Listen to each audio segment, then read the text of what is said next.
अस्सलामुअलैकुम नाजरीन, कोहिनूर एट 9 में खुश आमदीद। मैं हूँ तहमीना शेख। नाज़रीन, आज के प्रोग्राम में हम सीरत रसूल सल्लल्लाहु अलैहि वसल्लम के हवाले से बात करेंगे कि नबी पाक सल्लल्लाहु अलैहि वसल्लम का बच्चों के साथ, बड़ों के साथ, वालिदैन के साथ, बेटियों के साथ हुस्न सलूक क्या रहा, इस पर हम आज के प्रोग्राम में डिटेल के साथ बात करेंगे। जो मौजूद शख्सियत मेरे साथ इस टाइम स्टूडियोज में मौजूद हैं, किसी तारुफ के मोहताज नहीं है, जनाब मुफ्ती खलील अहमद कादरी साहब, जो कि हमारे इस्लामिक स्कॉलर हैं, उनकी जानिब चलते हैं। अस्सलामु अलैकुम। वालेकुम अस्सलाम व रहमतुल्लाहि व बरकातुहू। मुफ्ती खलील अहमद कादरी साहब, सबसे पहले तो वक्त देने का बहुत बहुत शुक्रिया। गुफ्तगू के सिलसिले का बाकायदा आगाज करेंगे नबी पाक सल्लल्लाहु अलैहि वसल्लम की सीरत के हवाले से। माशाअल्लाह, बहुत शुक्रिया, आपने मुझे मौका इनायत किया। सबसे पहली बात तो ये है कि जनाब रसूल रहमत सय्यदुल आलमीन मोहम्मद रसूलुल्लाह सल्लल्लाहु अलैहि वसल्लम के ज़ाते बाला सिफ़ात, हजूर के साथ अकीदत और मोहब्बत तभी मुमकिन हो सकती है जब हजूर सल्लल्लाहु अलैहि वसल्लम की ज़िंदगी के तमाम गोशे हमारे सामने होंगे। और इस गोशे से तारुफ अगर हासिल करना हो तो इसके लिए लफ्ज़ सीरत इस्तेमाल होता है। तो सीरत में इंसान का बचपन भी आ जाता है, इंसान का लड़कपन भी, और जवानी भी, और बुढ़ापा भी, और ज़िंदगी का हर गोशा आ जाता है।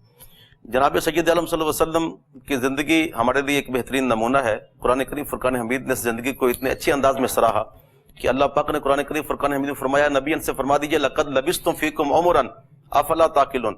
नबी से पूछिए कि मैंने अपनी ज़िंदगी का एक उम्र का हिस्सा आप में गुजार दिया है, क्या तुम में शऊर नहीं कि तुम मेरी ज़िंदगी को समझ सको। यानी करीम आका सल्लल्लाहु अलैहि वसल्लम का बचपन भी हुज्जत है, सरकार सल्लल्लाहु अलैहि वसल्लम का जवानी का दौर भी हुज्जत है। जब तक नबूवत का ऐलान नहीं किया था तब तक भी सरकार की जिंदगी का एक एक दिन उम्मत के लिए हुज्जत है, और जब ऐलान नबूवत फरमा लिया फिर तो अल्लाह ताला का पैगाम पूरी दुनिया के पास पहुंचाना आपका मकसूद था। तो करीम आका सल्लल्लाहु अलैहि वसल्लम की सारी जिंदगी इंसान के लिए हुज्जत है। और अल्लाह पाक ने कुरान करीम फुरकान हमीद में फरमाया, लक़द काना लकुम फी रसूलिल्लाहि उस्वतुन हसना, कि ऐ मुसलमानों, तुम्हारे लिए रसूलुल्लाह सल्लल्लाहु अलैहि वसल्लम की सारी जिंदगी में एक बेहतरीन नमूना है। यानी आप अपने बचपन को दुरुस्त करना चाहते हैं तो हजूर के बचपन को देखिए, आप अपनी जवानी को दुरुस्त करना चाहते हैं तो हजूर की जवानी को देखिए, आप अपने लड़कपन को बेहतर बनाना चाहते हैं हजूर के लड़कपन को देखिए। अल-गर्ज, फिर इंसान की जिंदगी के कई शोबा जात हैं। कोई इंसान उस्ताद होता है, कोई इंसान मजदूर होता है, कोई इंसान मालिक होता है, कोई इंसान मुरब्बी होता है। जिंदगी के इंसान के बेशुमार कारहा नुमाया होते हैं जिनके साथ इंसान का तारुफ होता है। इंसान जिस जिंदगी के हिस्से को भी बेहतर करना चाहता है उसके लिए सबसे अच्छा नमूना है करीम आका सल्लल्लाहु अलैहि वसल्लम की उस दौर की जिंदगी को देख लिया जाए। अब आ गया करीम आका सल्लल्लाहु अलैहि वसल्लम का बचपन। हालांकि अगर बज़ाहिर देखा जाए तो जनाब सय्यद आलम सल्लल्लाहु अलैहि वसल्लम का बचपन एक कमजोर सा निज़ाम महसूस होता है कि जब पैदा हुए तो वालिद गिरामी का सर पे साया मौजूद नहीं है, और अभी आपकी उम्र मुबारक सिर्फ 6 साल हुई है कि वालिदा मोहतरमा का साया सर से उठ गया। फिर आपके दादा आपकी परवरिश कर रहे थे कि अभी उम्र 8 साल हुई तो आपके दादा जान का साया आप सर से उठ गया। फिर चचा ने आपकी परवरिश की। जिस वक्त आपकी परवरिश हुई है उस वक्त अरब का एक निज़ाम था, एक कानून था कि जब कोई बच्चा पैदा होता तो उस बच्चे को लेके इर्द गिर्द की दाइयां आती और लेके चली जाती। उससे 2 फायदे होते, एक तो देहात की खुली आबो हवा की वजह से बच्चे की सेहत अच्छी हो जाती, दूसरी चीज ये होती कि शहर में चूंकि एक मखलूक निज़ाम होता, दूर दराज से लोग आते वहां रहते, उनकी जुबान दुरुस्त नहीं होती थी, और जब शहरी लोग वहां आबाद होते और उनकी जुबान दुरुस्त ना होती तो अपने बच्चों को फसी अरबी सिखाने के लिए लोग देहातों का रुख करते थे। 2 साल 3 साल 4 साल बसाओ का 6 साल तक बच्चे देहातों में किसी दाई के पास रहते, वो उनको दूध भी पिलाते हैं, ग़िज़ा भी खिलाती है, उनकी सेहत भी बेहतर हो जाती और फिर अपने बच्चों को लेकर वापस आ जाती। अब यहाँ अगर तरीक़े मदारिज नबूवत को देखा जाए कि जब करीम आका सल्लल्लाहु अलैहि वसल्लम की विलादत हुई और विलादत के साल दाइयां उस शहर में दाखिल हुई हैं मक्का मुकरमा के अंदर बच्चों को लेने के लिए, जब इस घर में जहां हजूर मौजूद हैं दाइयां इस घर के सामने आती तो पता चलता है कि इस घर में जो बच्चा मौजूद है वो यतीम है, यानी उसके बाप का साया सर पे नहीं है। इस वजह से औरतें वापस चली जाती कि जिसके सर पे बाप का साया नहीं है वो हमें इस बच्चे को पालने के बाद इनाम इकराम के तौर पे क्या देंगे, वो वापस चली जाती। लेकिन अल्लाह ताला ने जिसके मुकद्दर में जो लिखा था, सैयदा हलीमा सादी अस्सलामुल्लाह अलैहा जो करीम आका सल्लल्लाहु अलैहि वसल्लम की रज़ाई माँ हैं। जैसे कि हम दाई हलीमा के हवाले से अभी मुफ्ती साहब ने भी बयान किया कि दाई हलीमा जो है वो नबी पाक सल्लल्लाहु अलैहि वसल्लम की रज़ाई माँ है। रज़ाई माँ का दर्जा क्या है, इस पर भी हम आज के प्रोग्राम में बात करेंगे। हमारे मुआशरे की अगर हम बात करें तो बहुत सी ऐसी माएँ, बहुत से ऐसे बच्चे हैं जिनकी माएँ उनके सर पर नहीं रहती पैदाइश के वक्त, या इस किस्म के मसाइल से जब दो चार होते हैं तो बच्चा जो है उसको अकेले سروائیو کرنا ہوتا ہے. اب اس ٹائم اس بچے کی نگہداشت کون کر رہا ہے, اس کو دودھ کون پلا رہا ہے, اس کے درجے پر بھی میں چاہتی ہوں کہ ہم مختصر بات کریں گے, لیکن مین ٹاپک ہمارا یہی ہے. جی مفتی صاحب. رضائی ماں کے حوالے سے بھی آپ نے سوال کیا ہے. جی رضائی ماں کا اللہ پاک نے بہت درجہ رکھا ہے, چونکہ جس عورت کا انسان دودھ پی لے اسے رضائی ماں کہا جاتا ہے. صحیح. عربی زبان میں دودھ پلانے کے عمل کو رضاعت کہا جاتا ہے, دعات کے ساتھ رضاعت. اور امہاتکم اللاتی ارضعنکم, قرآن کریم فرقان کے الفاظ استعمال ہوئے ہیں کہ وہ تمہاری ماں جنہوں نے تمہیں دودھ پلایا ہے. اس کا درجہ بھی انسان کی حقیقی ماں کی طرح ہے. اس کا آپ نظارہ سمجھنا چاہیں تو حدیث پاک کی ان کتب سے بالکل واضح ہو جاتا ہے کہ جب سیدہ حلیمہ سعدیہ سلام اللہ علیہا کریم آقا صلی اللہ علیہ وسلم کی بارگاہ میں آتی تھی حضور سے ملاقات کے لیے, تو سرکار کھڑے ہو جاتے اور اپنا امامہ شریف اتار کے چادر بنا کے زمین پہ بچھاتے اور حضرت حلیمہ سعدیہ کو اس چادر پہ بٹھاتے اور پھر کریم آقا ان کے ساتھ بیٹھا کرتے تھے. سبحان اللہ. اور بلکہ صرف ماں کی حد تک نہیں, رضائی بہن بھائیوں کا بھی آپ نے ایسا احترام کیا کہ جب آپ کی ہمشیرہ شیمہ آپ سے ملنے کے لیے آتی, جو آپ کی رضائی ہمشیرہ تھی, جو آپ کے ساتھ دودھ پیتی رہی خوش نصیب خاتون, جب وہ حضور کی بارگاہ میں آتی تھی تو سرکار ان کے لیے بھی اپنی چادر بچھا دیا کرتے تھے اور وہ سرکار صلی اللہ علیہ وسلم کے سامنے چادر پہ بیٹھا کرتی تھی. تو رضائی ماں کا بھی وہی مقام ہے جو انسان کے لیے حقیقی ماں کا مقام ہے. کریم آقا صلی اللہ علیہ وسلم نے بھی چونکہ پہلے مکہ مکرمہ میں کوئی کم و بیش 4 سے 6 مہینے کا عرصہ آپ نے مکہ میں گزارا ہے, اس کے بعد سیدہ حلیمہ کی گود میں گئی ہیں. ان سب سے پہلے جس خاتون کا دودھ حضرت کریم آقا صلی اللہ علیہ وسلم کے بطن مقدس میں اور حضور کے منہ میں داخل ہوا وہ حضرت ثویبہ ہیں. وہ ابو لہب کی لونڈی تھی, اور اس حدیث بخاری کے اندر بھی اس کا ذکر آتا ہے کہ ابو لہب سویا ہوا تھا اور ثویبہ اس کو پنکھا جھلا رہی تھی, اور اس دوران ان کو پتا چلا کہ حضرت عبداللہ کے ہاں بیٹا پیدا ہوا ہے. کیونکہ حضرت عبداللہ فوت ہو چکے تھے, اس لیے ایک مرحوم شخص کے گھر میں بچہ پیدا ہونا اور وہ بھی بیٹے کا پیدا ہونا, یہ عرب کے اندر بہت بڑی خوشی تھی. تو وہ گئی دیکھنے کے لیے, دیکھ کے واپس آئی تو ابو لہب نے پوچھا کہاں گئی تھی. اس نے کہا کہ جو مبارک ہو آپ کا بھتیجا پیدا ہوا ہے, یعنی آپ کے مرحوم بھائی کے گھر بیٹا پیدا ہوا ہے. یہ ایک بڑی خوشی کا مقام تھا. ابو لہب نے ایسے انگلی کی اور انگلی کر کے اس کو آزاد کر دیا. تو حضرت ثویبہ نے پھر سب سے پہلے آپ کی رضائی ماں حضرت ثویبہ ہیں.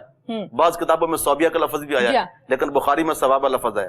اب یہ وہی ثویبہ ہیں کہ جب ابو لہب بعد میں اسلام کا منکر ہو گیا اور سب سے بڑا دشمن ہو گیا, قرآن کریم فرقان حمید نے اس کی مذمت میں پوری سورہ لہب اتاری ہے, تبت یدا ابی لہب وتب. اب یہ اتنا کافر ہونے کے باوجود بخاری شریف کے اندر روایت آتی ہے کہ جب ابو لہب فوت ہو گیا تو فوت ہونے کے بعد اراہ بعض آلہ فی شر حیبۃ, اس کے گھر والوں میں سے کسی شخص نے دیکھا کہ اس کی حالت بہت بری ہے, یعنی قبر کے اندر اس کے اوپر بڑا عذاب ہو رہا ہے. انہوں نے کہا کہ تیرا کیا حال ہے؟ اس نے کہا کہ کوئی میرا حال نہیں ہے, مجھے سخت عذاب ہوتا ہے. تو ساتھ ہی یہ کہہ دیا کہ الا, مگر ایک مجھے فائدہ ہوتا ہے کہ ہر سوموار کی صبح کو میری اس انگلی سے ایک دودھ نکلتا ہے یا مشروب نکلتا ہے, اس کی تو فی حاضہ بے اطاقت ثویبہ. اور آگے وجہ بیان کی کیوں نکلتا ہے, کیونکہ میں نے اس انگلی کے ساتھ حضور کی ولادت بسعادت پر میں نے ثویبہ کو آزاد کیا تھا. اس کی جزا ملتی ہے کہ ہر سوموار کی صبح جب وہ گھڑی آتی ہے جب حضور کی ولادت کا وقت ہے, تو اس میں سے دودھ نکلتا ہے یا پانی نکلتا ہے, یعنی اس میں سے کوئی مشروب نکلتا ہے جس کو میں پیتا ہوں تو میرے سارے وجود میں ٹھنڈک پیدا ہو جاتی ہے. سبحان اللہ. یہ بخاری کی روایت ہے, اور بخاری کے علاوہ صحیح مسلم کے اندر ہے. کل کتب حدیث, کسی حدیث کی کتاب نے اس روایت کو چھوڑا ہی نہیں ہے. اس سے یہ چیز ثابت ہوتی ہے کہ ابو لہب نے کریم آقا صلی اللہ علیہ وسلم کی ولادت پر خوشی منائی, لیکن خوشی اس نے نبی سمجھ کے نہیں منائی, فقط بھتیجا سمجھ کے منائی ہے, رشتہ داری سمجھ کے منائی ہے. اللہ پاک نے اس کو بھی جزا سے خالی نہیں چھوڑا. تو ہم مسلمان ہو کر حضور کے غلام ہو کر کریم آقا صلی اللہ علیہ وسلم کی آمد بسعادت کو اپنے لیے خوشی سمجھیں تو یہ ہمارے لیے بہت بڑی سعادت ہے. اب سب سے پہلی خاتون یہ ہیں ثویبہ, جس نے حضور کو دودھ پلایا. حلیمہ, ہاں جی, نہیں پہلے ثویبہ نے پلایا. ٹھیک ہے. ثویبہ کے بعد پھر آپ کی اپنی امی جان حضرت آمنہ نے پلایا. صحیح. تقریباً 3 مہینے تک یا 4 مہینے تک امی جان کا دودھ پیا ہے. جب آپ کی عمر مبارک 4 مہینے اور ایک روایت کے اندر 6 مہینے ہو گئی ہے, تب حضرت حلیمہ وہاں پہنچی ہیں. ٹھیک ہے, ٹھیک ہے. اب کئی اور دائیاں بھی وہاں پہنچی, لیکن جب بھی اس دروازے پہ آتی پتہ چلتا یہاں یتیم بچہ ہے. تو چونکہ اس زمانے میں جب دودھ پلا کے لوگ بچہ واپس کرتے تو انعام و اکرام ملتا تھا, اس سوچ سے کہ یتیم بچے کا ہمیں کون انعام دے گا, واپس چلی جاتی. اور حضرت حلیمہ سعدیہ کی اپنی کیفیت یہ تھی کہ ان کے پاس اس وقت مکہ مکرمہ آنے کے لیے سواری بھی نہیں تھی, اور یہ کھچر پہ سوار ہو کے آ رہی تھی, اور ان کے ساتھ ایک لاغر اونٹنی تھی جو دودھ نہیں دے سکتی تھی, اور دیتے بھی تو اتنا معمولی سا کہ ان کا بچہ بھی نہ پی سکتا تھا. اور آپ کی گود میں اس وقت ایک بچہ بھی تھا, مگر اپنا دودھ بھی اتنا کمزور تھا کہ اس بچے کو دودھ نہیں پلا سکتی تھی.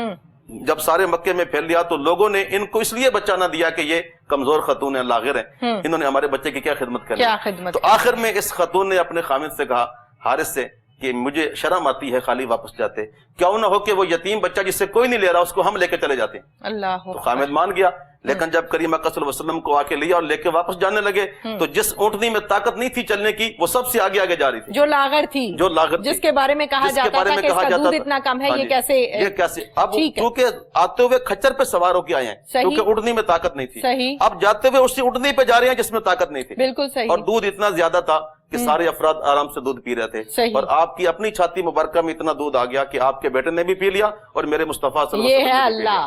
ہاں جی، یہ اللہ تعالیٰ کی قدرت اور طاقت ہے۔ اور حضرت آمنہ یہ فرمایا کرتی تھی کہ کریم اکرم صلی اللہ علیہ وسلم کے گھر میں موجود ہونے کی وجہ سے جو برکتیں اور رحمتیں ہم نے دیکھی ہیں اس کا ادراک یا مجھے ہو سکتا ہے یا میرے خامد کو ہو سکتا ہے، اور گھر میں کسی کو نہیں ہو سکتا۔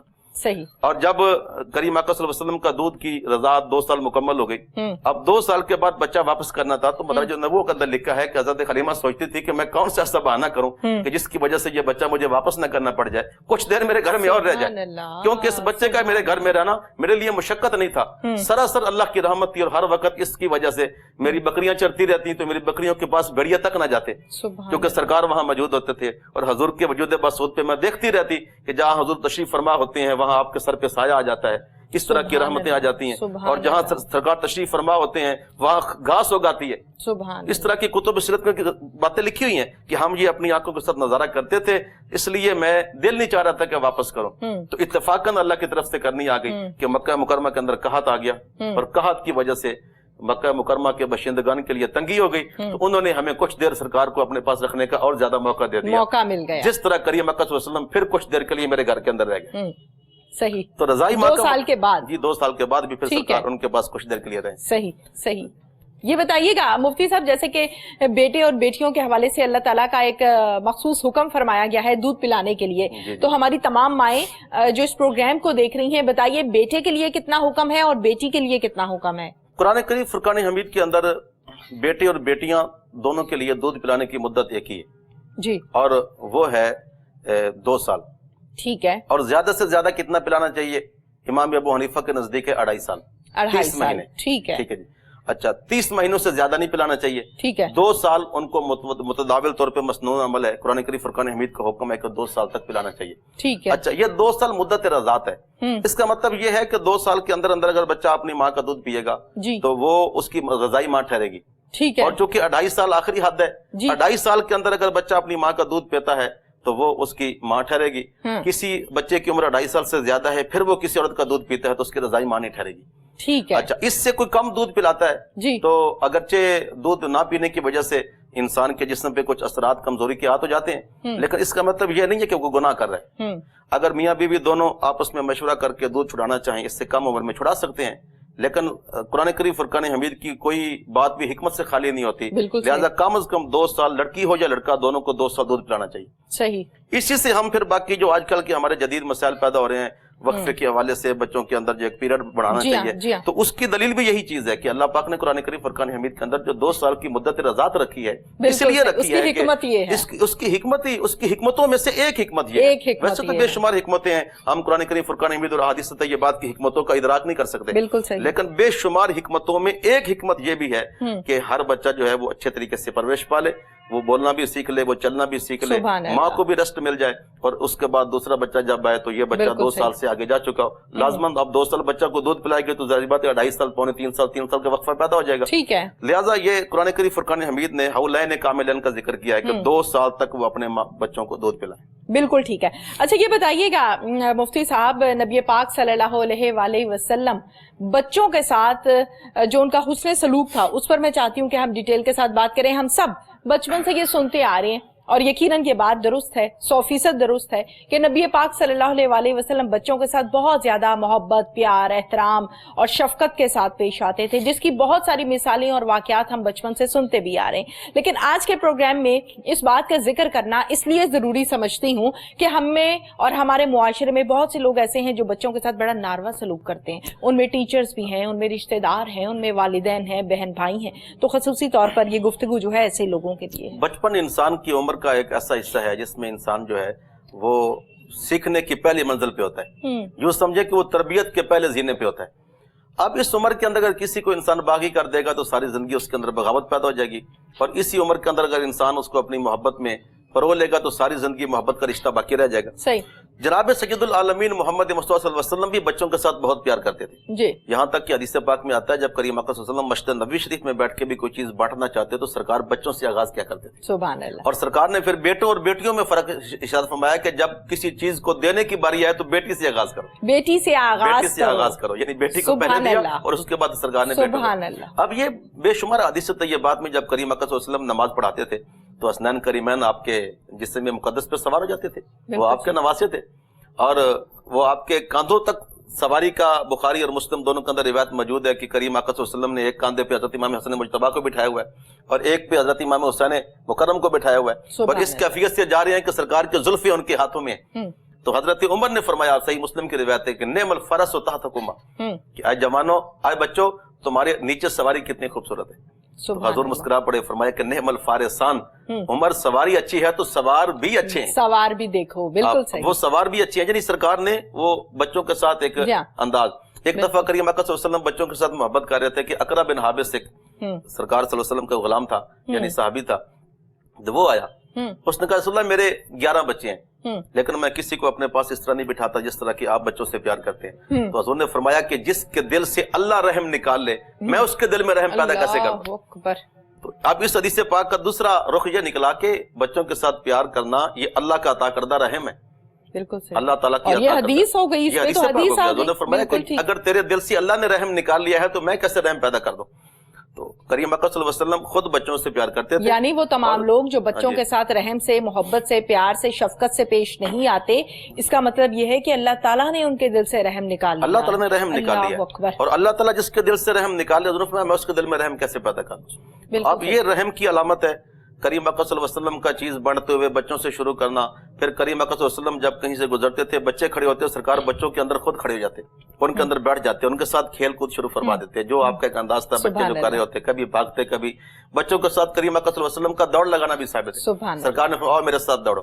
तो ये वो चीजें हैं जिसकी वजह से, और उसका फिर फायदा क्या हुआ, उसका फायदा ये हुआ कि छोटे छोटे बच्चों ने हुजूर की बारगाह में वो कुछ सीखा और इतनी मोहब्बत के साथ सीखा। हजरत असलम नामी एक सहाबी हैं जिन्होंने 7 साल की उम्र में करीम अकरम सल्लल्लाहु अलैहि वसल्लम की बारगाह के अंदर बैठकर 70 सूरतें ज़ुबानी याद कर ली, कुरान करीम फुरकान हमीद की। अब ये हुजूर के रहम व करम की अलामत है। फिर इसी तरह हजरत उसामा बिन ज़ैद जो करीम अकरम सल्लल्लाहु अलैहि वसल्लम के मुंह बोले बेटे ज़ैद बिन हारिसा के बेटे थे, जब हुजूर ने उनको एक जंग के लिए मुसलमान कज़ाब से लड़ने के लिए भेजा तो उस वक्त उनकी उम्र 16 या 17 साल थी। 16 या 17 साल थी, ठीक है। और वो जंग के सिपा सलार बन के जा रहे थे और वो अरब के मुआशरे के अंदर मुंह बोले बेटे होने की हैसियत से हुजूर के पोते कहलाते थे। क्योंकि और भेज कौन रहा है? नबी पाक सल्लल्लाहु अलैहि वसल्लम खुद भेज रहे हैं। और फिर उसकी ताकत देखिए, अभी वो मदीना तैयबा से बाहर निकले ही थे कि हुजूर दुनिया से विसाल फरमा गए। जब सरकार का विसाल हो गया, लश्कर वापस आ गया, बाद में हजरत अबू बकर सदीक की हुकूमत आ गई। तो हजरत अबू बकर सदीक को मशवरा दिया गया कि आप इस जंग को मौकूफ कर दें। सही। आपने फरमाया कि जिस जंग का आगाज अल्लाह के रसूल ने खुद किया हो, अबू बकर उसको बंद नहीं कर सकता। सुभान अल्लाह। तो फिर ये मशवरा दिया गया कि कम से कम इसका सिपा सलार तब्दील कर दे, क्योंकि सिपा सलार 16-17 साल के बच्चे उसामा है। तो आपने फरमाया कि जिसको सिपा सलारी अल्लाह के रसूल सल्लल्लाहु अलैहि वसल्लम ने खुद दी है, अबू बकर उससे छीन नहीं सकता। सुभान तो आपने उससे उनको ही भेजा और उनकी वजह से ही वो जंग फतह हुई। तो ये करीम अकरम सल्लल्लाहु अलैहि वसल्लम की तरबियत थी ना, बचपन में हुजूर ने साथ लगाया। तो 16-17 साल के बच्चे जो बाद में देख के हिंदुस्तान की तारीख में मोहम्मद बिन कासिम जैसा बच्चा आ रहा है। बिल्कुल सही। तो ये जो करीम अकरम सल्लल्लाहु अलैहि वसल्लम ने सहाबा रसूल को तालीमात दी थी और वो तालीमात सहाबा रसूल से ताबीईन में गई, फिर तबा ताबीईन में गई, उसका नतीजा ये निकला कि इस्लाम के अंदर छोटे छोटे बच्चे जो हैं वो जब अपने लड़कपन के दौर में जाते हैं तो वो बहुत बड़े सिपा सलार बन के जाते हैं। हिंदुस्तान की फतह आज हम यहाँ इस्लाम का सांस ले रहे हैं, इसके पीछे जाए तो मोहम्मद बिन कासिम की कुर्बानी मौजूद है। और मोहम्मद बिन कासिम की आप जानते हैं किताबों में पढ़ती है, 16-17 साल की आपकी उम्र थी। बिल्कुल। इसलिए ये करीम अकरम सल्लल्लाहु अलैहि वसल्लम का बच्चों के साथ एक मोहब्बत का अंदाज और एक तरबियत का अंदाज था जिसकी वजह से बच्चे यहाँ तक पहुंचे। अच्छा बताइएगा मुफ्ती साहब, जहाँ पर बच्चों के साथ हुस्न सलूक के हवाले से हम बात कर रहे हैं आज के प्रोग्राम में कि नबी पाक सल्लल्लाहु अलैहि वसल्लम इंतहाई शफकत के साथ उनके साथ पेश आते थे। बच्चों को अपने पास बिठाना, उनके साथ मोहब्बत करना, उनको सूरतें याद कराना, उनकी तरबियत करना, इस पर तो हमने डिटेल के साथ बात की है। मैं ये चाहती हूँ कि हम इस हवाले से भी बात करें और अगर इस हवाले से कोई हदीस है तो जरूर उसको बयान कीजिए प्रोग्राम में। वो लोग जो बच्चों के साथ नारवा सलूक करते हैं, मारपीट करते हैं, उनके हवाले से नबी पाक सल्लल्लाहु अलैहि वसल्लम ने क्या इरशाद फरमाया है? بچوں کو مار پیٹ کرنے کے حوالے سے کریم اکرم صلی اللہ علیہ وسلم نے صرف مار پیٹ کی اجازت دی ہے اسلامی روش سکھانے کے لیے. ٹھیک ہے. جیسے حدیث پاک میں حضور نے فرمایا مرو اولادکم بالصلاۃ وہم سبع سنین، اپنی اولاد کو نماز کا حکم تب دو جب وہ 7 سال کی ہو جائے. اور واضربوہم اذا ہم فی عشر، اور جب ان کی عمر 10 سال ہو جائے پھر وہ نماز نہیں پڑھتے تو ہلکا پھلکا ان کو سزا دو. صحیح. تو اب اس میں یہ بات بھی ثابت ہوگی کہ 7 سال کی عمر سے پہلے سرکار نے نماز سکھانے کا حکم نہیں دیا. ٹھیک ہے. ہمارے ہاں جو آج کل ایک رواج نکل پڑا ہے، چھوٹے چھوٹے جو بچوں کی انگلیوں پکڑ کے مسجد میں لے کے آ جاتے ہیں اور لوگ نماز پڑھ رہے ہوتے ہیں، بچے شور کر رہے ہوتے ہیں، تو ان کو اس حدیث پاک سے سیکھنا چاہیے کہ حضور نے 7 سال کی عمر کے بعد جا کر بچوں کو نماز پڑھنے کا حکم دیا. ٹھیک ہے. نماز سکھانے کا حکم دیا. تو پھر یہاں فرمایا کہ واضربوہم، ان کو سزا بھی دو جب وہ 10 سال کی ہو جائے. تو سزا کا تعلق اس چیز کے ساتھ ہے جہاں ان کی تربیت مقصود ہے. صحیح. ان کو دین، جہاں تک ان کا ہے کہ ان کو آپ ذہنی طور پہ آپ ٹارچ کرتے رہیں یا تنگ کرتے رہیں، نہ اس کی اسلام اجازت دیتا ہے، نہ تہذیب اجازت دیتی ہے، نہ اچھا انسان ایسا سوچ سکتا ہے. بالکل صحیح. اچھا یہ بتائیے گا، جیسے کہ بچوں کے حوالے سے ہم نے بات کی ہے، والدین کے ساتھ نبی پاک صلی اللہ علیہ وآلہ وسلم نے کیا ارشاد فرمایا ہے کہ ان کے ساتھ کیسا حسن سلوک کیا جائے؟ اور اگر ہم آج کل کے معاشرے کی بات کریں، تھوڑا سا اگر ہم اس چیز کو ڈیٹیل کے ساتھ ڈسکس کریں تو یہ وہی والدین ہیں جو بچپن سے چھوٹے سے بچے کو پالتے ہیں، پوستے ہیں، ان کی تربیت کرتے ہیں، بڑا کرتے ہیں، اپنے منہ سے نوالا نکال کر اپنی اولاد کے منہ میں ڈالا جاتا ہے. جب یہ اولاد جوان ہو جاتی ہے اور والدین کا بڑھاپے کے سفر کا آغاز ہو جاتا ہے، اس ٹائم بڑھاپا، آپ کو پتہ ہے کہ 100 بیماریوں کی ایک بیماری بڑھاپا ہے. اس ٹائم والدین چونکہ پریشانی میں ہوتے ہیں، تنگی میں ہوتے ہیں، جسمانی مسائل شروع ہو جاتے ہیں، اس ٹائم والدین کے آگے اف کرنے کی بھی اجازت نہیں ہے. بیان کیجئے. سب سے پہلی بات تو یہ ہے، قرآن کریم فرقان حمید کے روح سے ہم دیکھیں کہ اللہ رب العزت نے والدین کا مقام کیا رکھا ہے. جی. اللہ پاک نے قرآن میں فرمایا قضا ربک الا تعبدوا الا ایہ وبالوالدین احسانا. جی. اللہ نے اس بات کا فیصلہ کر لیا ہے کہ اللہ کے علاوہ کسی کی عبادت نہیں کی جائے گی، اور اللہ نے اس بات کا بھی فیصلہ کر لیا ہے کہ ماں باپ کے ساتھ بھلائی کی جائے گی. سبحان اللہ. اب دیکھو نا، عبادت پہلے ہے، عبادت کے بعد جب حقوق العباد کی بات آتی ہے تو سب سے پہلے جو حق بیان کیا ہے وبالوالدین احسانا، والدین ماں باپ کے ساتھ بھلائی کرے. ٹھیک ہے. اللہ کی عبادت کے بعد کائنات میں اگر کوئی سب سے بڑا کام ہے تو وہ ماں باپ کی اطاعت ہے. ٹھیک ہے. اچھا، اب اس میں حدیث پاک ہے صحیح بخاری کے اندر حضور نے فرمایا کہ اللہ اخبرکم اللہ اکبر الکبائر، اے میرے صحابہ کیا میں تمہیں بتاؤں کہ کبیرہ گناہوں میں سب سے بڑا کبیرہ گناہ کون ہے؟ بالکل صحیح. تو عرض کی بلا یا رسول اللہ ضرور بتائیے. فرمایا کہ عقوق الوالدین، ماں باپ کی نافرمانی کرنا. صحیح. یہ سب سے بڑا، یعنی اللہ تبارک و تعالیٰ کی عبادت کے بعد سب سے بڑا عمل ماں باپ کی فرما برداری. اور کبیرہ گناہوں میں سب سے کبیرہ گناہ تو بہت برے برے بھی ہیں، بدکاری بھی ہے. بالکل صحیح. کبیرہ گناہ تو جھوٹ بولنا بھی ہے، غیبت کرنا بھی ہے، قتل کرنا بھی کبیرہ گناہ ہے. تو گویا قتل کرنے سے بھی بڑا کبیرہ گناہ ماں باپ کی نافرمانی کرنا ہے. بالکل صحیح. اور ابن ماجہ کے اندر حدیث پاک موجود ہے، حضور نے فرمایا کہ اذا ترک العبد الدعاء لوالدیہ فقد قطع. جب کوئی شخص ماں باپ کے لیے دعا کرنا چھوڑ دے تو اللہ اس کی روزی بند کر دیتا ہے. اللہ. آج ہم کہتے ہیں مولوی صاحب دعا کرو، میرے گھر میں رزق کم ہے، میری دکان نہیں چل رہی، کاروبار نہیں چل رہا. ذرا پلٹ کے پیچھے تو دیکھیں کیا ماں باپ کا دل تو نہیں دکھایا؟ صحیح. جب اللہ پاک قرآن حدیث پاک میں سرکار نے فرما دیا کہ اللہ پاک فرماتا ہے کہ جس شخص نے ماں باپ کے لیے صرف دعا کرنا چھوڑ دی، زندہ ہیں تو ہم دعا کریں گے اللہ ان کو صحت و تندرستی عطا کر، سلامتی والی زندگی دے. اگر فوت ہو گئے دعا کریں گے اللہ ان کی بخشش فرما. اگر زندوں کے لیے سلامتی اور مردہ جو فوت ہو چکے ہیں، فوت شدگان کے لیے انسان بخشش کی دعا نہیں مانگتا، بیٹا دعا نہیں مانگتا ماں باپ کے لیے، تو اللہ کے رسول نے فرمایا فقط قطع، اللہ تعالیٰ اس کی روزی بند کر دیتے ہیں. اللہ اکبر. پھر قرآن کریم فرقان حمید کی روح سے دیکھیے، اللہ فرماتا ہے فَإِمَّا يَبْلُغَنَّ عِندَكَ الْكِبَرَ أَحَدُهُمَا، اگر ان دونوں میں سے کوئی ایک تمہاری زندگی میں بوڑھے ہو جائے، او کلاہما، یا دونوں بوڑھے ہو جائے، تو اللہ نے فرمایا کہ ان کے سامنے اف تک نہ کہو، ان کو جھڑکی نہ دو. تو کیا خیال ہے کہ جب وہ بوڑھے نہ ہوں، جوان ہوں، تب جھڑکی دینا جائز ہے؟ نہیں. اب یہاں ایک اشارہ ہے، اشارہ یہ ہے کہ جب تم کمزور ہو اور وہ طاقتور ہے تب تم نے کیا جھڑکی دینی ہے؟ صحیح. اب مزہ تو اب ہے نا کہ اب وہ بوڑھے ہو چکے ہیں اور اب تم طاقت میں ہو. بالکل صحیح. اب اللہ فرماتے ہیں اب جب ان کی باری بڑھاپے کی آئی تو اب اپنی کمزوری کو یاد کرو. اور قرآن کریم فرقان حمید نے دعا سکھائی ہے، وَقُرْ رَبِّ ارْحَمْهُمَا كَمَا رَبَّيَانِي صَغِيرًا. اے نبی اپنی امت کو تعلیم دے دیں کہ جب میرے سامنے اپنے ماں باپ کے لیے دعا مانگے تو ایسے مانگے، اے اللہ ان دونوں پہ ایسا رحم و کرم کر جیسے انہوں نے مجھے بچپن میں پالا. بالکل درست. مفتی صاحب بیان کیجئے گا، جیسے کہ والدین دنیا میں حیات ہیں، موجود ہیں، ان کے لیے دعا کرنا بہت اجر و ثواب ہے. اللہ تعالیٰ کا حکم ہے، نبی پاک صلی اللہ علیہ وسلم نے کہا جن کے والدین دنیا سے چلے گئے ہیں، پردہ کر گئے ہیں، उनके लिए दुआ करना कैसा है और इसका अजर व सवाब कैसा है? यकीनन जो वालिदैन दुनिया से चले गए उनकी बेहतरी के लिए, उनकी आसानियों के लिए, उनके जन्नत के लिए, दोज़ख के अजाब से बचने के लिए ही दुआ की जाएगी, लेकिन उस दुआ का अजर व सवाब क्या है? अल्लाह अकबर। हदीस पाक है सुनन अबू दाऊद शरीफ के अंदर के एक शख्स बनु साद कबीले का हजूर की बरगाह में हाजिर हुआ और उसने आके अर्ज की, या रसूल अल्लाह, क्या माँ बाप का हक मरने के बाद भी हम पे बाकी रहता है? तो हजूर ने फरमाया कि 5 हकूक बाकी रहते हैं। नंबर 1 अस्सलातु अलैहा, पहली चीज उनके लिए नमाज जनाजा पढ़ना, वल इस्तिगफारु लहुमा, दूसरी चीज उनके लिए हमेशा बख्शिश की दुआ करते रहना, ठीक है, और तीसरी चीज फरमाया कि व इकरामु सदीक़िहिमा, जो जिंदगी में उनके दोस्त थे उनकी इज्जत करना, सही, और चौथी चीज के बारे में इरशाद फरमाया इन्फाज़ु अहदिहिमा, अगर उन्होंने जिंदगी में किसी से वादा किया है तो उस वादे को पूरा करना, बिल्कुल सही। और 5वीं चीज के बारे में फरमाया वसिलतु रही मिल्लती ला तुस्र इल्ला बिहिमा, 5वीं चीज वो है कि वो सिला रहमी व रिश्तेदारी जो उनके साथ खास थी उनके मरने के बाद उनको वैसे ही निभाना। आज हमारी शादी होती है, हम कहते हैं कि फला बाबे को रहने दे, वो अब्बा जान का दोस्त, अब्बा जान चले गए, ताल्लुक खत्म हो गया, अब अपने दोस्तों को बुलाना है। लेकिन अल्लाह के रसूल ने फरमाया कि पहले अपने माँ बाप की दोस्ती का ख्याल करना है। माँ बाप के जो दोस्त थे जिंदगी के, उनको अपनी खुशियों में शामिल करो, अपनी गमियों में शामिल करो। तो ये भी माँ बाप का हक है औलाद के ऊपर, बिल्कुल सही। और हदीस पाक करीमा सल्लल्लाहु अलैहि वसल्लम ने इरशाद फरमाया कि जो शख्स अपने माँ बाप के साथ भलाई करता है, अल्लाह तबारक व तआला उसकी मौत आसान कर देता है। जिन्होंने अपने वालिदैन के साथ हुस्न सलूक अच्छा किया है, उनकी जान आसानी के साथ। अब वो जो वालिदैन के साथ हुस्न सलूक वाली बात है, वो आप हदीस पाक से अंदाजा कर सकते हैं कि करीम आका सल्लल्लाहु अलैहि वसल्लम के एक सहाबी थे जी, उनकी रूह परवाज नहीं कर रही थी और जिस्म के अंदर रूह अटकी हुई थी जी। तो सरकार को अर्ज की गई, सरकार तशरीफ ले गए। जब हजूर वहां पहुंचे तो सरकार ने जाके पूछा कि क्या है इसको? कहते जी सरकार, इसकी ना तो जान निकल रही है, ना सुकून, तड़प रहा है जमीन के ऊपर।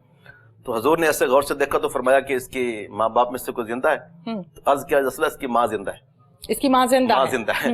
तो बुलाया गया तो माँ ने पहले आने से इनकार कर दिया, कहा रसूलल्लाह, इस शख्स के पास मैं नहीं आऊंगी, इसने मुझे मारा हुआ है, इसने अपनी बीवी के कहने पे मुझे मेरी पिटाई की है, तो मैं इसके पास नहीं। माँ की। तो अब वो सरकार के जमाने की बात हो रही है। अब करीम आका ने फरमाया मेरी वजह से आ जाओ।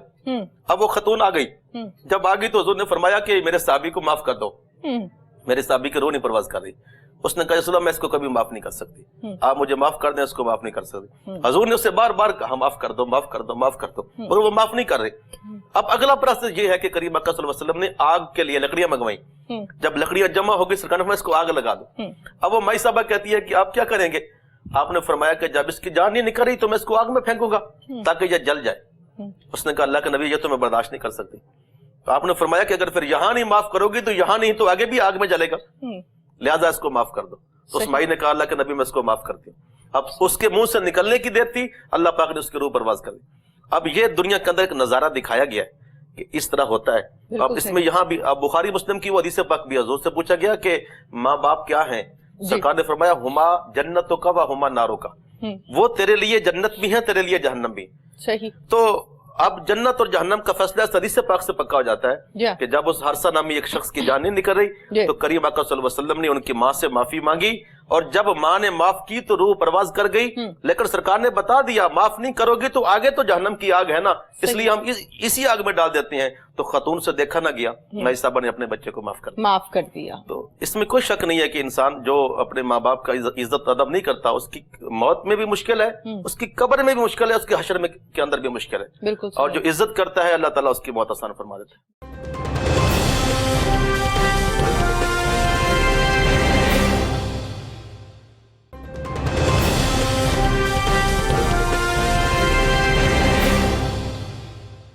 अच्छा, ये बयान कीजिएगा मुफ्ती साहब, जहाँ पर हमने वालिदैन के हवाले से बात की है कि औलाद का अपने वालिदैन के साथ क्या हुस्न सलूक होना चाहिए, और बुढ़ापे में जब वो ज़ईफ़ हो जाते हैं, जब वो बूढ़े हो जाते हैं, जब उनको औलाद के सहारे की ज़रूरत होती है तो उस टाइम उनके साथ कैसा सलूक करना चाहिए। इसके साथ साथ थोड़ा सा दूसरे रुख पर भी हम बात करेंगे। यकीनन मुआशरा है, मुआशरे में अच्छाइयाँ भी होती हैं, मुआशरे में बुराइयाँ भी होती हैं। मुफ्ती साहब बयान कीजिएगा, दीन और इस्लाम के ऐन मुताबिक सुतेली माँ का अपने बच्चे के साथ जो सलूक है वो अगर नारवा है तो उस हवाले से अल्लाह ताला का क्या हुक्म है? माँ तो माँ है, जो बाप की ज़ौजियत में आ जाए वो बेटे के लिए माँ है जी। तो अब ज़ाहिर बात है कि उसके लिए फिर अपने खामिद की औलाद जो है वो उसके लिए औलाद है, जी हाँ, क्योंकि कुरान करीम फुरकान हमीद ने ऐसी औलाद को रबीबा और रबीब कह के बुलाया। रबीबा और रबीब यानी जिस तरह बेटे और बेटी होते हैं ना, जी, तो जी। जो खातून पहले अपना बच्चा लेके आ जाए उसको रबीब कहते हैं, बच्ची लेके आए तो रबीबा कहते हैं। ठीक यानी है, वो जो बाप की तरफ से बेटा या बेटी हो या माँ की तरफ से बेटा बेटी, उसको रबीबा कहा जाता है। ठीक है, तो औरतों को उनके साथ भलाई करनी चाहिए, ठीक है। क्योंकि वो उनके शोहर की औलाद है, तो वो उनकी औलाद है, क़यामत तक बिल्कुल, उनके साथ है। बिल्कुल सही। बाकी हदीस पाक में कोई ऐसी हदीस पाक मेरी निगाह से नहीं गुजरी कि जहाँ इस चीज का जिक्र आया हो कि उनके लिए कोई खास सजा सुनाई गई हो। ठीक है, लेकिन चूंकि माँ बाप का दर्जा है, बाप की ज़ौजियत में आने के बाद वो माँ का दर्जा रखती हैं, लिहाजा अब अगर वो ज्यादती करती हैं तो अल्लाह की बारगाह में उनसे सवाल तो किया जाएगा। बिल्कुल सही, बिल्कुल ठीक है। इसी तरीके से औलाद के हवाले से भी बयान कीजिएगा कि बहुत सी औलाद मैंने ऐसे देखी है कि जब अपनी माँ दुनिया से चले जाती है और जो सुतेली माँ होती है उनके साथ सलूक बड़ा अजीबोगरीब किस्म का होता है, बड़ा नारवा सलूक होता है। पहली बात तो यह है कि जब कोई औरत इंसान के बाप के निकाह में आ गई तो वो माँ है, माँ बन गई। बिल्कुल, वो इसी माँ वजह है। से क़यामत तक उसके साथ निकाह करना भी हराम हो गया। ठीक है, तो अल्लाह पाक ने कुरान करीम फुरकान हमीद के अंदर 4 पारे की आखिरी आयत के अंदर इस चीज की वजाहत की है कि उम्महातुकुम उल्लाती, वो तुम्हारी वो माएँ जिनके साथ तुम्हारे बाप ने ज़ौजियत इख्तियार कर ली है, वो तुम्हारी माएँ हैं। ठीक है, अब वो भी इंसान के मुहर्रम में शामिल हो गई। जब वो मुहर्रम में शामिल हो गई तो उनका वही मकाम आ गया जो इंसान के लिए। ठीक है। अब हदीस पाक में इसकी वजाहत के लिए यही काफी है कि एक शख्स हुजूर की बारगाह में हाजिर हुआ, उसने कहा कि रसूलुल्लाह मैंने एक जुर्म किया जी, और मैं चाहता हूँ कि मेरी माफी हो जाए, जी, तो आप मुझे कोई तरीका बताइए। हाँ। हुजूर ने फरमाया, ये इब्न माजा की हदीस है, जी। फरमाया कि अपने माँ बाप के पास जाके माफी मांगो। बिल्कुल सही। उसने कहा कि माँ बाप दुनिया में नहीं रहे। सरकार ने फरमाया हल लका मिन खालतिन, क्या तेरी खाला है? अगर तेरी खाला है तो खाला के पास जाओ और अल्लाह से माफी मांगो, उसके सामने बैठ के, क्योंकि वो माँ की बहन है, क्योंकि वो तुम्हारी माँ की बहन। बिल्कुल सही। अब इससे ये बात मुकम्मल तौर पे वाज़ेह हो जाती है कि अगर इंसान की माँ के बाद दूसरी माँ नहीं है तो खाला को माँ का दर्जा देना क्यों मकसूद है? बिल्कुल ठीक है। हालांकि वहाँ गुनाह से बख्शिश की बात हो रही है। तो पता चला कि माँ बाप के पास बैठ के जो दुआ मांगी जाती है ना, उस दुआ के अंदर असर भी होता है और उसके अंदर कबूलियत भी होती है। सही। और माँ बाप की अदम मौजूदगी में वो दुआएं बाप के बाद बाप के भाइयों में लौट जाती हैं और माँ के बाद माँ की बहनों में लौट जाती हैं। सही, ये इस रिश्ते को समझने के लिए काफी है। बिल्कुल ठीक है। अच्छा, थोड़ा सा इस पर भी जरा मैं चाहती हूँ कि हम रोशनी डालें मुफ्ती साहब। बेटे और बेटियां यानी औलाद, माँ बाप पर कितना हक है बुढ़ापे में? अगर किसी का बेटा नहीं है और सिर्फ बेटियां हैं तो यकीनन उन बेटियों पर भी ये फर्ज है कि वो वालिदैन का बुढ़ापा और इज्जत और आबरू हर चीज को संभालें। हक बताइएगा कि कितना हक मुख्तस किया क्या है बेटों का और बेटी का? बात यह है कि हक तो बराबर है, बेटा हो या बेटी हो, दोनों के लिए माँ बाप की इज्जत लाजिम है। ठीक है। बाकी रह गया मसला, चूंकि बेटी एक अल्लाह की अमानत होती है, जब तक वो नाबालिग है और बलूगत को नहीं पहुंचती तब तक माँ बाप की जिम्मेदारी में है। जब बालिग हो जाए उसकी शादी होती है, अपने शोहर के पास चली जाती है, फिर वो एक वक्त ऐसा बनता है कि वो खुद माँ बन जाती है और एक नए घर की वो मालकन बन जाती है। तो उनको अपने माँ बाप के पास रहने के लिए वक्त कम मिलता है। हालांकि हमदर्दियां माँ के साथ और बाप के साथ जो बेटी की होती हैं वो उतनी बेटे की नहीं होती है। एक मुआशरा है। क्या वजह है? अच्छा, मुफ्ती साहब इस पर मैं चाहती हूं जरा। इसमें वजह के तौर पे ये बात हम समझ सकते हैं। पहली बात तो ये है कि माँ बाप के हकूक तो दोनों पे बराबर है। ठीक है। औलाद के लिए बेटा बेटी होना ये अलग तौर पे कोई चीज नहीं है। ठीक है। लेकिन चूंकि बेटी को माँ की गोद में और बाप के पास बैठने का वक्त कम मिलता है, इश्तियाक ज्यादा होता है। ठीक है। और हमेशा जहाँ थोड़ा सा दूरी ज्यादा हो वहाँ इश्तियाक बढ़ जाता है। ठीक है। इश्तियाक बढ़ने की वजह से ये चीज पैदा हो जाती है। बाकी रह गया करीम अकरम सल्लल्लाहु अलैहि वसल्लम के दौर से पहले अगर मुड़ के हम पीछे देखें तो बेटियों के साथ बड़ा नारवा सलूक होता था। दफन कर दिया जाता था। जिंदा दफन कर दिया जाता था। और बेटियों का पैदा होना उनके लिए एक मायूब चीज थी। मायूब चीज। अब उस दौर के अंदर करीम अकरम ने फरमाया कि जिसकी 3 बेटियां हों और वो उनको अदब सिखाए और तरबियत करे और तरबियत करने के बाद उनको ब्याह दे, तो हुजूर ने फरमाया क़यामत के दिन मेरे साथ ऐसे खड़ा होगा। और सरकार ने यह शहादत की उंगली और दरमियानी उंगली ऐसे उठा के इकट्ठी की और फरमाया, इब्न माजा की हदीस से पाक है, जिसने अपनी 3 बेटियों को तरबियत सिखा के अदब सिखा के उनकी शादी कर दी, क़यामत के दिन मेरे साथ ऐसे खड़ा होगा। सुभान अल्लाह। उम्मे सलमा कहती हैं कि एक शख्स खड़ा हो, या रसूलल्लाह अगर 2 हों तो? सुभान अल्लाह। तो आपने फरमाया 2 हों तो भी यही हुक्म है। और वो शख्स खामोश हो गया।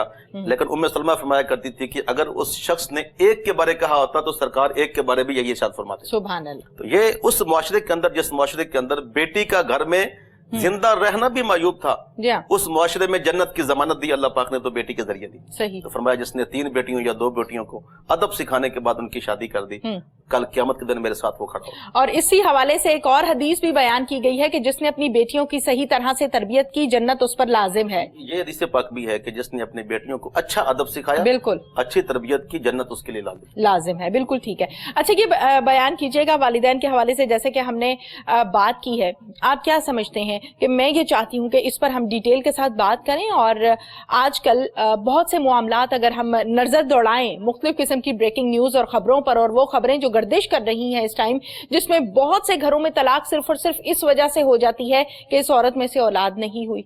बहुत से घरों में तलाक सिर्फ इस वजह से हो जाती है कि इस औरत में से सिर्फ बेटियां पैदा हो रही हैं, बेटा पैदा नहीं हो रहा। बेटा है या बेटी है, अल्लाह ताला की इनायत है, इंसान के बस की बात नहीं है। आप इस पर जरा डिटेल के साथ जामे आंसर दीजिए मुझे कि जिसके घर में सिर्फ बेटियां पैदा हो रही हैं तो इल्जाम या कसूरवार उसमें औरत नहीं होती। देखें जी, तख्लीक करने वाली ज़ात अक़दस तो अल्लाह ताला की है, बेशक। और अल्लाह ताला ने कुरान करीम फुरकान हमीदी के अंदर फरमाया है कि मैं चाहूं तो किसी को बेटा अता करूं, चाहूं तो किसी को बेटी अता करूं। बेशक। हमने बेशुमार लोग ऐसे देखे हैं जो बेटियों को तरसते हैं, बेटे हैं, और कई लोग ऐसे देखे हैं जो बेटों को तरसते हैं, बेटियां हैं। लेकिन इसमें माँ का कसूर कोई नहीं है, ये अल्लाह ताला की अता है। अब वो एक छोड़ के दूसरी शादी कर ले, वो तीसरी कर ले, वो चौथी बार कर ले, वो जितनी बार भी करे, अल्लाह ने जब उसके मुकद्दर में बेटा लिखा ही नहीं है तो कैसे आ जाएगा। बिल्कुल ठीक है। और अल्लाह तबारक व तआला तो अगर किसी के साथ जुल्म होता है तो अल्लाह ताला की रहमत उससे रूठ जाती है। बल्कि हम अल्लाह की रहमत को चैलेंज करेंगे तो अल्लाह की रहमत तो हमसे दूर दूर, हमें और दूर करेगी, अल्लाह की रहमत हमें करीब नहीं करेगी। लिहाजा बेटियां अता करना अल्लाह का काम है। अगर कोई शख्स किसी खतून को कहता है कि तुझ में से बेटियां हो रही हैं, तो वो खतून को चैलेंज नहीं कर रहा, दर हकीकत वो उसका अटैक और उसका एतराज अल्लाह की जात पे है, क्योंकि खल्लाक अकबर अल्लाह ताला की जात है। अल्लाह ने बेटा पैदा करना है, अल्लाह ने बेटी पैदा करनी है। जी हाँ, बिल्कुल ठीक है। अच्छा मुफ्ती साहब, बेटे और बेटियों के हवाले से तो हमने बात की है, मैं ये चाहती हूँ कि तंग दस्ती के हवाले से बात की जाए कि नबी पाक सल्लल्लाहु अलैहि वसल्लम ने तंग दस्ती के हवाले से क्या हुक्म फरमाया है, और कोई एक आध वाकया भी शामिल कर दीजिए। देखिए जी, एक है तंग दस्ती का मतलब है कि इंसान के घर में खाने पीने के लिए कोई चीज ना हो। जी। आज हम उस दौर के अंदर जा रहे हैं जिस दौर के अंदर इंसान के घर में 2-2, 3-3, 4-4 महीने का राशन मौजूद होता है। जी। अगर पलट के पीछे सहाबा रसूल का दौर देखे और करीम अकरम सल्लल्लाहु अलैहि वसल्लम का दौर नबवी देखे, तो सरकार की तो सारी जिंदगी ऐसे गुजरी है कि सरकार ने कभी रात को इस हालत में घर में आराम नहीं फरमाया कि सुबह के लिए खाना मौजूद हो। ऐसा होता ही नहीं, बल्कि वो सही मुस्लिम की रिवायत मौजूद है कि सैयदा आयशा सिद्दीका के सामने रोटी रखी गई, गंदम की पकी हुई, तो आपकी आंखों से आंसू, अगर आपने रोटी नहीं तनावल फरमाया कि मैं उस रोटी को कैसे तनावल करूं जिसको मैंने जिंदगी पूरी हुजूर को खाते नहीं देखा। बिल्कुल सही। यानी सरकार उस दौर में चूंकि जौ का रिवाज था उस इलाके में, गंदम उनके लिए नायाब चीज थी, तो गंदम उस इलाके में जाना एक बड़ा मुश्किल काम था। तो इस चीज को सामने रखकर, और हदीस पाक जो जामे तुर्मुज़ी के अंदर मौजूद है, हुजूर ने फरमाया कि अल्लाहुम्मा अहयिनी मिस्कीना व अमीतनी मिस्कीना वशुरनी यौमल क़यामति मा मसाकिन। अल्लाह मुझे मस्कीनों वाली जिंदगी अता फरमा, मुझे मस्कीनों वाली मौत अता फरमा, और कयामत के दिन मुझे मस्कीनों के सफ में उठा। बिल्कुल सही। जब यह सरकार ने दुआ मांगी तो आयशा सिद्दीका सलामुल्लाह अलैहा पास बैठी तो उनकी चीख निकल गई, अल्लाह के नबी ये कैसी दुआ कर रहे हैं, क्योंकि मस्कीन तो वो होता है जिसके घर में एक वक्त का खाना भी ना हो। बिल्कुल ठीक है। तो हुजूर ने फरमाया आयशा जो मैं जानता हूँ तो नहीं जानती, कयामत के दिन मिस्कीन आम लोगों से जन्नत में 40 साल पहले दाखिल होगा। 40 साल पहले दाखिल होगा, यानी 50,000 साल का वो जो दिन है ना, तो फरमाया कि मिस्कीनों का दाखिला आम लोगों से 40 साल पहले जन्नत में होगा। सही। आप इससे अंदाजा फरमा लीजिए कि दुनिया के अंदर जो तंगदस्ती इंसान के लिए रखी गई है, वो तंगदस्ती को अल्लाह का अजाब नहीं है, बिल्कुल अल्लाह की एक समझ ले, अल्लाह की तफरीक है, या अल्लाह का एक इम्तियाज है कि अल्लाह ने किसी को दिया है, किसी को देने वाला बनाया, किसी को लेने वाला बनाया। इसको इम्तिहान कह सकते हैं। हाँ, अल्लाह के इम्तिहान भी कह सकते हैं। ठीक है। अच्छा, अब यहाँ दो चीजें और समझिए जी। एक लफ्ज इस्तेमाल होता है शुक्र। शुक्र, हाँ जी। एक होता है सब्र। ठीक है।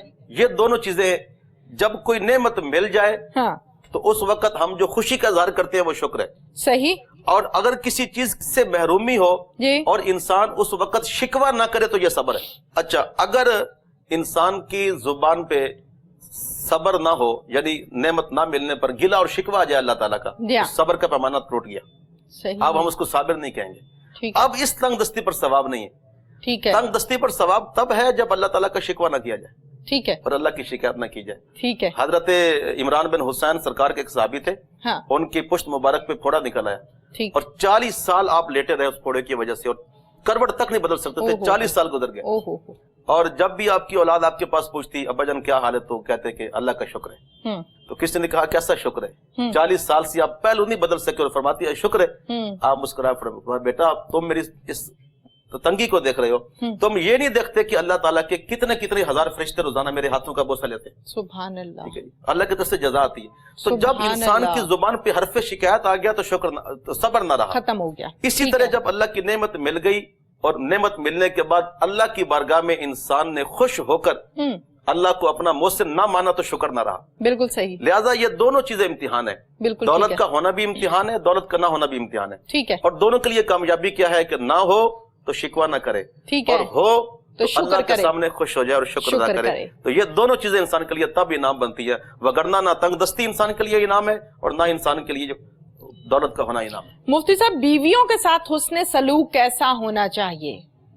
मियाँ बीवी का ताल्लुक अल्लाह पाक ने बहुत कमाल का रखा है और कुरान करीम फुरकान हमीद में फरमाया गया हुन्ना लिबासुल लकुम व अंतुम लिबासुल लहुन्ना, कि बीवियां तुम्हारा लिबास है और तुम उनका लिबास हो।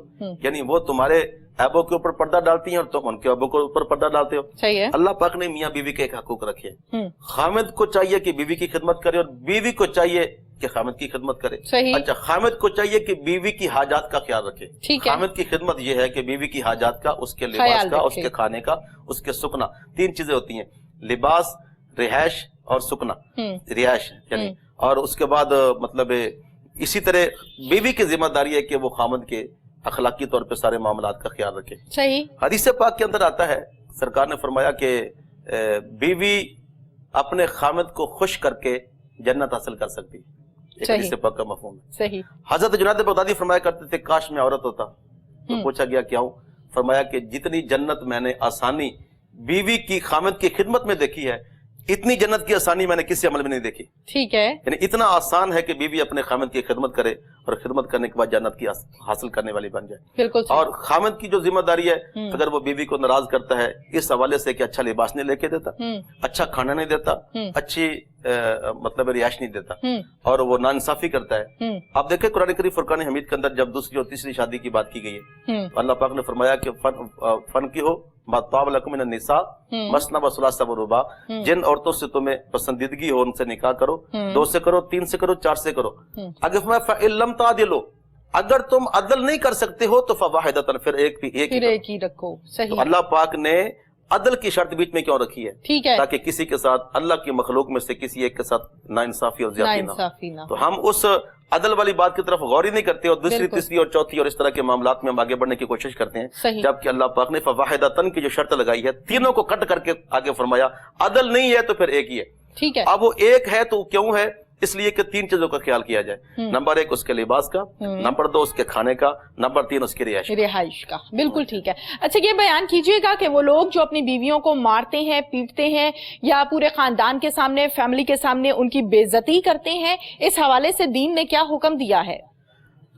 करीम आका सल्लल्लाहु अलैहि वसल्लम के सामने जब इस चीज का जिक्र किया जाता था कि किसी ने अपनी बीवी को मारा है तो सरकार नापसंदीदगी का इजहार करते थे। ठीक है। आज भी शरीयत के अंदर ये सजा के तौर पर ये शर्त रखी गई है कि ऐसी सजा जिससे ना जख्म हो ना हड्डी टूटे, ना जख्म हो ना हड्डी टूटे। ये शरीयत के अंदर सजा का सबसे पहला उसूल है कि जब भी किसी को सजा देने मकसूद हो, उसमें पहली शर्त ये है ना उसमें जख्म हो ना उसके अंदर हड्डी टूटे। ठीक है। ठीक है। अब रह गया ये मसला कि क्या बीवी को सजा देना जायज है? तो कुरान करीम फुरकान हमीद के अंदर ये फरमाया गया कि अगर तुम अपनी बीवी को किसी ऐब में मुब्तला देखो तो उसको सजा दो, लेकिन उस ऐब से मुराद कौन सा ऐब मुराद है? उस ऐब से मुराद अखलाकी ऐब मुराद है। अच्छा। हाँ जी, बदकारी वाला ऐब मुराद है। ठीक है। इसके अलावा कुरान करीम फुरकान हमीद हदीस पाक में किसी और जगह पे मार पिटाई का जिक्र नहीं है। ठीक है। फिर इसके लिए सरकार की जिंदगी एक बेहतरीन नमूना है। अच्छा, तो सिद्दीक़ा सलामुल्लाह अलैहा सरकार की बीवी और इस तरह सरकार के उम्महातुल मोमिनीन और भी है, और 11 की तादाद है हजूर की बीवियों की। एक वक्त में सरकार के पास 9 बीवियां रही हैं, लेकिन एक वक्त में 9 बीवियां होने के बावजूद, इतनी कसरत इज़्दवाज के बावजूद भी करीम अकरम सल्लल्लाहु अलैहि वसल्लम से किसी एक बीवी को मारने पीटने का सबूत नहीं। सही। और ना ही साहबा रसूल से ये बात साबित है। बिल्कुल सही। लिहाजा ये आज के हमारे इस माहौल के अंदर एक जो डंगरिज्म आ गया हम इसको डंगरिज्म कहेंगे कि जिसका दिल चाहता है उठ के हमारी पिटाई शुरू कर देता है। शरीयत इसकी इजाजत नहीं देती। बिल्कुल ठीक है। अदब सिखाने के लिए सिर्फ उसको मारपीट, वो भी उसमें शर्त रखी गई है कि ना जख्म आए ना हड्डी टूटे। बिल्कुल ठीक है। बदकारी के हवाले से जैसे कि आपने बयान किया है, बीवियों का सलूक अपने हस्बैंड के साथ, अपने मियाँ के साथ, उनकी खिदमत में जन्नत है, आसानी है, ये हमने बयान किया, बात इस पर की है। इसके साथ ही मैं ये चाहती हूँ कि इस पर भी हम बात करें कि वो शौहर हजरात जो अपनी बीवियों को राजी रखते हैं, खुश रखते हैं, उनके नान और नुफ्का का ख्याल रखते हैं, उनके लिए क्या अजर व सवाब है? اچھا اس میں ایک چیز تو یہ ہے نا کہ بیویاں اپنے خامد کو خوش رکھتی ہیں، ٹھیک ہے، ایک خامد اپنی بیوی کو خوش رکھتا ہے، یا کیونکہ ہم اس معاشرے کے اندر قرآن کریم فرقان حمید کو سیکھنا چاہتے ہیں جس معاشرے کے اندر اللہ تبارک و تعالیٰ نے بیوی کو قبروں سے اٹھا کر زمین کے اوپر زندہ کر کے رکھا ہے، ٹھیک ہے، یعنی وہ عورت جس کو زندہ دفن کر دیا جاتا تھا ان کو اللہ پاک نے تہ خاک سے نکال کر اللہ تبارک و تعالیٰ نے ان کو جنت کی مالکن بنایا۔ صحیح۔ اب اس معاشرے کے اندر اس طرح کی یعنی کوئی روایت میرے سامنے نہیں ہے کہ کریم اکرم صلی اللہ علیہ وسلم نے یہ فرمایا ہو کہ بھئی جو اپنی بیوی کو خوش رکھے اس کے لیے یہ اجر ہے، لیکن یہ ضرور فرمایا ہے کہ وہ بیوی جو اپنے خامند کو خوش رکھے اس کے لیے جنت ہے، ٹھیک ہے، ہاں جی۔ تو چونکہ اس معاشرے کے اندر اس طرح کی بے ادبی والا معاملہ تھا نہیں جو آج کل کے معاملات میں آ گیا ہے، اور یہ ادب کی کمی ہے۔ ہم پہلے ایک بات عرض کریں نا، جو کریم آقا کا فرمان سرکار نے فرمایا جس نے اپنی 3 بیٹیوں کی تربیت کی، ادب سکھایا، اور ادب سکھانے کے بعد ان کو اس کا نکاح کر دیا۔ ذرا ہم پلٹ کے اپنے معاشرے میں دیکھیں تو ہم نے اپنی بیٹی کو کون سا ادب سکھایا؟ صحیح، یعنی ہم میں سے ہر بندہ بیٹی کا باپ تو بنتا ہے، لیکن ادب جس کو شریعت نے ادب کہا ہے وہ کیا ہے؟ صحیح۔ ہم تو اپنی بچی کو 5 وقت کی نماز نہیں سکھا سکتے، ہم تو اپنی بچی کو سیدہ فاطمہ جیسی سیرت نہیں سکھا سکتے، امہات المومنین جیسا پردہ نہیں سکھا سکتے، اور ہم کس ادب کی بات کریں؟ تو یہ اس دور کے اندر چونکہ ادب کی ایک ایسی مثال تھی جس کے اوپر انکار تھا ہی نہیں، اس طرح کے فضائل ہم نہ پڑھ سکتے ہیں نہ سن سکتے ہیں، لیکن چونکہ ان عورتوں نے آ کر جو معاشرے میں کردار ادا کیا، سبحان اللہ۔ حضرت جابر کی بیوی کی روایت وہ کچھ چھوٹی روایت ہے کہ جب حضرت جابر کریمہ کا تشریف لے گئے اور انہوں نے اپنی بکری ذبح کی اور اپنے بچوں کے سامنے ذبح کی، حضرت جابر سرکار کو بٹھا کے بیٹھ چلے گئے، اور ان 2 بیٹوں نے دیکھا کہ سرکار نے بکری کو ایسے ذبح کیا ہے میرے والد گرامی نے، تو انہوں نے ایک دوسرے کے گلے پہ تلوار رکھ کے تلوار پھیر دی اور بچے دونوں فوت ہو گئے۔ اب جب دونوں بچے فوت ہو گئے، اب بیوی کا کردار دیکھیں اسلام کے ساتھ۔ اب بیوی نے یہ سوچا کہ اگر میں شور مچاؤں کہ میرے بیٹے قتل ہو گئے یا شہید ہو گئے تو ممکن ہے کہ سرکار کی مہمان نوازی میں کمی آئے گی، تو میرے گھر میں حضور جلوہ گر ہے، اس نے اپنے بچوں کو لٹا کے اوپر کپڑا ڈال دیا۔ اب اس سے اب عورت کا کردار نوٹ کریں، اس زمانے میں عورت کا کردار کیا؟ اب اس نے کپڑا ڈال دیا۔ جب حضرت جابر واپس آئے، کھانا تیار ہو چکا تھا، سرکار کے سامنے رکھا، سرکار نے کہا جابر اپنے بچوں کو بلاؤ۔ آپ گئے تو بیوی نے کہا کہ بچے تو اس وقت سو گئے، آپ سرکار سے عرض کریں کہ آپ کھانا کھا لیں۔ بیوی کوشش کر رہی ہے کہ میرے خامد کو بھی پتہ نہ چلے اور سرکار کو، تاکہ حضور کی مہمان نوازی میں کبھی نہ آئے۔ یہ دیکھیں، یہ شریعت کے ساتھ محبت ہے عورت کی۔ اب سرکار بھی ماشاءاللہ اللہ کی طرف سے عنایت والے تھے، آپ نے فرمایا نہیں اپنے بچوں کو لے آؤ۔ وہ دوبارہ گیا، دوبارہ پھر یہی سوال کیا۔ جب بار بار حضور نے بھیجا تو تب حضرت جابر نے کہا مسئلہ کیا ہے؟ اب وہ بیوی رو پڑی، اس نے کہا جی یہ مسئلہ ہے۔ اب حضرت جابر سراہنا گیا، سرکار کی بارگاہ میں گیا، چلو وہ تو یہ مسئلہ ہو گیا۔ اب کریم آقا نے دعا کی تو اللہ پاک نے ان کو دوبارہ زندگی عطا کر دی، لیکن اس زندگی کی عطا کرنے کے پیچھے ماں کا کردار ہے۔ بالکل صحیح۔ آج ہمارے بچے جب لڑتے ہیں نا ہندوستان کے اندر، ہمارے جوان فوجی، تو وہ آگے سے کہتے ہیں کہاں گئے وہ محمد بن قاسم، کہاں گئے وہ طارق بن زیاد جن کی تم مثالیں دیتے ہو، وہ محمود غزنوی کہاں گئے؟ اور آگے وہ یہ بات کرتے ہیں کہ سب کچھ ہے لیکن آج وہ مائیں نہیں ہے جو طارق بن زیاد کو پیدا کر سکے، جو محمود غزنوی کو پیدا کر سکے۔ آج کی مائیں جو ہیں وہ ریڈیو ٹیلی ویژن اور گانوں کی چھنکاروں پہ مست ہونے والی مائیں ہیں، قرآن کریم فرقان حمید کی تلاوت پہ مست ہونے والی نہیں ہے۔ حضرت قطب الدین بختیار کاکی اللہ کے ولی تھے، جب آپ کو اپنی یعنی بچپنے میں جب قرآن پاک پڑھنے کے لیے بھیجا گیا تو آپ نے کہا کہ میرا سبق 15ویں پارے سے شروع ہوتا ہے، میرا سبق 15ویں پارے سے شروع ہوتا ہے۔ جب آپ کی عمر 4 سال 4 مہینے اور 4 دن کی ہے، تاریخ گواہ ہے۔ استاد نے کہا کہ پہلے 14 پارے آپ نے کہاں پڑھے؟ کہا کہ میری ماں حافظہ قرآن تھی، جب میں پیٹ میں تھا تو وہ سارا دن کام کرتی رہتی، ساتھ قرآن پڑھتی رہتی، تو جو کچھ انہوں نے پڑھا وہ میں نے یاد کر لیا، یہاں سے آگے وہ نہیں گئی، یہاں سے آگے مجھے یاد نہیں۔ سبحان اللہ۔ ایک وقت وہ بھی تھا جو قطب بختیار کاکی جیسے بچے ایسی مائیں پیدا کرتی تھی، محمد بن قاسم ایسی مائیں پیدا کرتی تھی۔ تو ہمیں برل مردوں کو بھی سوچنا چاہیے اور عورتوں کو بھی سوچنا چاہیے کہ ہم وہ کردار اپنائیں جو حضرت جابر کی بیوی نے اپنایا، جو حضرت قطب الدین بختیار کاکی کی امی جان نے اپنایا، اور مردوں کو سوچنا چاہیے کہ ہمیں اپنی بیوی کے ساتھ وہ سلوک کرنا چاہیے جو رسول اللہ صلی اللہ علیہ وسلم نے خود اپنی بیوی کے ساتھ فرمایا۔ بالکل ٹھیک ہے۔ بیان کیجئے گا مفتی صاحب، بھروسہ اور توکل، اس میں فرق کیا ہے؟ بھروسہ کسے کہتے ہیں؟ توکل عربی کا لفظ ہے، بھروسہ اس کا معنی ہماری زبان کے اندر، بھروسہ سنسکرت کا لفظ ہے، اور توکل عربی کا لفظ ہے، ایک ہی چیز ہے جی۔ توکل اور بھروسہ ایک ہی چیز ہے، لیکن بھروسہ ہمارا ایک اس کا مطلب یہ کہہ لیں کہ اس کا ترجمہ ہے اس کی مطلب ہے، اور توکل جو ہے وہ عربی زبان ہے۔ اچھا توکل کیا ہے؟ کہ انسان اپنے اسباب پہلے مکمل کرے، پہلے اپنے اسباب مکمل کرنے کے بعد اب اس کا نتیجہ پانے کے لیے اللہ رب العزت की तरफ से रहमत के इंतजार करे। सही। डॉक्टर इकबाल का शेर भी है ना कि तवक्कुल का ये मतलब है कि खंजर तेज रख अपना, फिर खंजर की तेजी को मुकद्दर के हवाले कर। सही। तो तवक्कुल का मतलब, अब सरकार की बरगाह में एक शख्स आया और जब हजूर की बरगाह में बैठ गया, सरकार ने पूछा किस पे आए हो? कहा कि रसूलुल्लाह मैं घोड़े पे आया हूँ। फरमाया घोड़ा किधर है? कहा कि मैंने मस्जिद के सामने छोड़ दिया। हजूर ने फरमाया कि बांधा नहीं उसको? उसने कहा तवक्कुल तो अल्लाह, मैं अल्लाह पे तवक्कुल करता हूँ। सरकार ने कहा शद्देहा, वापस जाओ और पहले जाके उसको बांधो और बांधने के बाद फिर कहो कि मैं अल्लाह पे तवक्कुल करता हूँ। बिल्कुल सही। तो तवक्कुल का मतलब ये है कि इंसान अपने असबाब मुकम्मल करे। ठीक है। अब जैसे आज ये कोरोना है, जी हाँ। एक बीमारी आ चुकी है, मैं कहूँ कि ये तवक्कुल है नहीं, पहले अपना मास्क ले, अपने हिफाजती तदाबीर इख्तियार करें और फिर कहें कि अल्लाह की जात पे तवक्कुल है, अल्लाह मुझे इस मुसीबत से बिल्कुल ठीक है जी। मुफ्ती खलील अहमद कादी साहब, बहुत बहुत शुक्रिया आपका। नाज़रीन, प्रोग्राम का वक्त अपने इख्तिताम को पहुंचा, इसके साथ ही अपनी मेजबान तहमीना शेख को इजाजत दीजिए। अल्लाह हाफिज।